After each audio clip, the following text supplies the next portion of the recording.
తెలివి తక్కువవాడు కాదు చంద్రబాబు. పవన్ కళ్యాణ్ తెలివి తక్కువవాడు, ఎమోషన్. ఆయన ప్రయోజనాల కోసం హిందూ మతాన్ని వాడుకోదలుచుకున్నాడు. అయితే పైన వాడుకోదలుచుకోవడం వేరు, పైన బీజేపీకి కనబడే విధంగా వాడుకోదలుచుకోవడం వేరు, సీరియస్గానే అందులో మునిగిపోవడం వేరు. పవన్ కళ్యాణ్ మునిగిపోతున్నాడు. ఆయన పై వాడుకోవడం అది తెలియదు ఆయనకి. కాబట్టి లోపలికి మునిగిపోయి బీజేపీయా జనసేన ఎవరికి అర్థం కావట్లేదు. ఇప్పుడు ఆయన ఆర్ఎస్ఎస్లో ఉన్నాడా, జనసేన పార్టీ అధ్యక్షుడిగా ఉన్నాడు కూడా ఎవరికి అర్థం కాలేదు. బీజేపీకి బి పార్టీగా ఉన్నాడు కాబట్టి ఆయన ఆ విధంగా మునిగిపోయాడు పూర్తిగా. చంద్రబాబు కొంత తెలివైనవాడు, పూర్తిగా మునిగిపోతాడని చెప్పలేదు. ఒక ఛాన్స్ తన దగ్గర పెట్టుకుంటాడు ఎప్పుడు కూడా.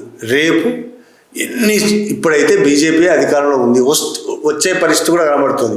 వచ్చే ఎన్నికల్లో కూడా కొంతకాలం అదే సాగెట్టు ఉంది. చెప్పలేం, ఎప్పుడొకప్పుడు మళ్ళీ బీజేపీ ఓడిపోతే కాంగ్రెసే వచ్చింది అనుకోండి, అప్పుడు తన పరిస్థితి ఏంటి? అందుకోసం అది కొద్ది తన దగ్గర పెట్టుకుంటాడు, ఛాయిస్ పెట్టుకొని కొంత ముట్టుకోవడం వదిలేయడం టైప్లో హిందుత్వ మాటలు మాట్లాడుతూనే మోడీ మన మోహన్ భగవత్ వచ్చినప్పుడు హిందుత్వ మాటలు మాట్లాడతాడు.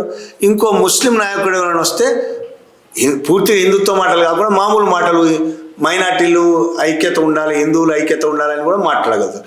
ఆ విధంగా రాజకీయాలు ఆడడంలో ఆయన దిట్ట. కాబట్టి అది కాపాడుకుంటూనే మతాన్ని వాడుకోవడం అనేది ఆయన చేస్తాడు.